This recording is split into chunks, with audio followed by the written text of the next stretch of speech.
सासू माँ बदल गई। कहानी उस घर की है जहाँ बहू और बेटी को एक माना जाता था, लेकिन फिर। अरे शिखा बेटा, तू रसोई में क्यों घुसी रहती है? जा, रोटी मैं बना लूंगी। नहीं नहीं माँ जी, आप बैठिए, बस सारा खाना बन ही गया है। श्वेता को बोल देती हूँ, वो खाना लगा देगी सबका। सॉरी भाभी, मेरे पास वक्त नहीं है। माँ, मुझे पैसे देना, पार्लर जाना है। हाँ हाँ चली जाना, भाभी को भी ले जाना। वो भी जाने को बोल रही थी पार्लर, पर पहले ना मदद कर दे उसके खाना लगाने में। देख माँ, वो बहू है, उसे बहू रहने देना, इतना सर पर मत चढ़ा भाभी को। श्वेता, ज्यादा मत बोला कर। बहू और बेटी में कोई फर्क नहीं होता है। जा जाकर काम कर। ननद को माँ का भाभी से इस तरह प्यार करना बिल्कुल अच्छा नहीं लगता। वो बार बार किसी न किसी तरह माँ को भाभी के खिलाफ भड़काती रहती, लेकिन कोई फायदा ना होता। एक रोज, अरे बेटे किशन, जा बहू को कहीं घुमा कर ला, सारा दिन घर में काम करती रहती है। हाँ हाँ माँ, हम लोग जा रहे हैं ना गोवा। अच्छा जी, भाभी ने तो हमें बताया भी नहीं। वैसे तो सारी पंचायत करती है, ये गोवा वाली बात क्यों छुपा गई हमसे? अरे क्योंकि उसे खुद नहीं पता था बहन। मुझे टिकट सस्ती मिल रही थी तो मैंने बुक कर दिया। हाँ शिखा, पैकिंग कर ले, संडे हम जा रहे हैं गोवा। दोपहर में शिखा पैकिंग कर रही थी कि सास आ जाती है। ये क्या बहू, साड़ियाँ? अरे गोवा जा रही है घूमने या फिर शादी में मायके हैं? माँ जी, ऐसा कुछ है ही नहीं, समझ में नहीं आ रहा क्या रखूं कपड़े में। अरे तेरी और श्वेता की साइज तो एक ही है, उसके कुछ मॉडर्न कपड़े ले ले, आकर लौटा देना। हाँ माँ जी, ये ठीक रहेगा। शिखा श्वेता के पास जाती है और उससे कपड़े मांगती है। ना जी ना, मैं अपने कपड़े ना दूं, वैसे भी फैल जाएंगे मेरे कपड़े, बहुत महंगे वाले हैं। शिखा मुंह लटकाकर कमरे में आ जाती है तो सास कहती है, चल तैयार हो जा, तुझे मैं शॉपिंग करा कर लाती हूँ गोवा की। बस फिर क्या था, सास बहू निकल जाते हैं मार्केट और एक से बढ़कर एक ड्रेस खरीद कर घर आते हैं। पहले बता देती कि नए कपड़े दिलाने वाली है भाभी को, तो मैं अपने ही दे देती ना भाभी को, मुझे दिला देती नए कपड़े।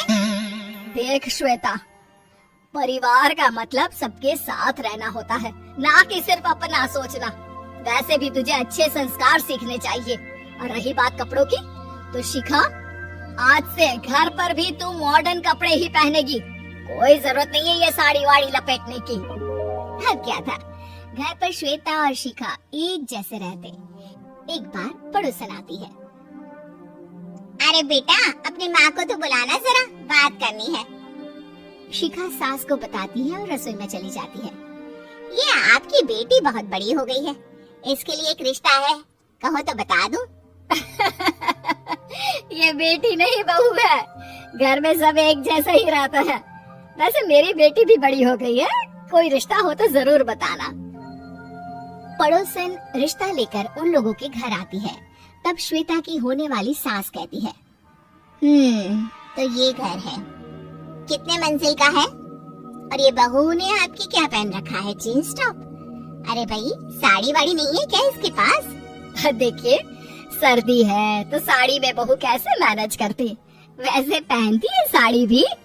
देखिए, हम लोग ठहरे पैसे वाले लोग, कोई कमी नहीं है हम लोगों के पास पैसों की, बहुत पैसे हैं, जमीन, नौकर, चाकर, कार, सब कुछ है, लेकिन घर में संस्कारी बहू चाहिए।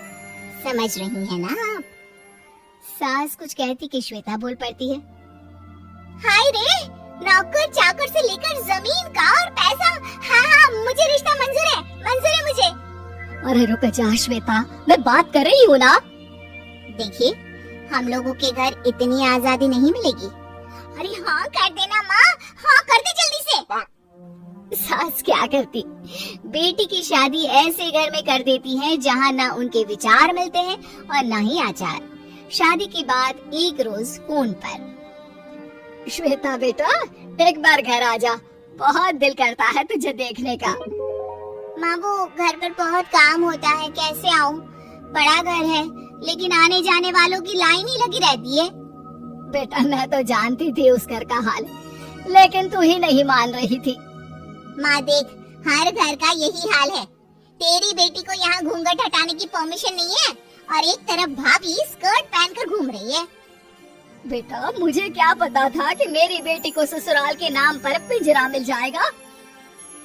अच्छा माँ, फोन रखती हूँ, सास को गर्मा गर्म रोटी खिलानी है। तुम लोगों की तरह नहीं कि एक रोटी बनाओ, एक सब्जी बनाओ, फिर सारा दिन फ्री होकर घूमो। सास फोन तो रख देती है, लेकिन सोच में पड़ जाती है कि एक तरफ बेटी जिसे कोई आजादी नहीं, वहीं दूसरी तरफ बहू जिसे देखकर लगता ही नहीं कि उसकी शादी भी हुई है। अगले रोज। शिखा, अरे ओ शिखा। हाँ माँ, क्या हुआ? कुछ चाहिए आपको? मैं जिम जा रही थी। जिम के कपड़ों में बहू को देखकर सास को घूंघट में अपनी बेटी का ख्याल आता है। देख बहू, घर में बहू की तरह रहा कर। इतने टाइट कपड़े पहनकर जिम जाना पसंद नहीं मुझे। जा जाकर रोटी बना। रोटी? माँ अभी तो शाम के 6 बजे हैं, इस वक्त रोटी? अब क्या मेरे खाने पीने पर भी पहरा है? अरे जब मर्जी तब मैं अपने घर में खा भी नहीं सकती क्या? बहू को अजीब लगता है। वो समझ नहीं पाती कि जो सास कल तक इतनी सपोर्टिव थी, उन्हें अचानक से क्या हो गया। वो किचन में जाती है, गरम रोटी के साथ 2 तरह की सब्जी, रायता, सलाद सब लेकर सास के पास आती है।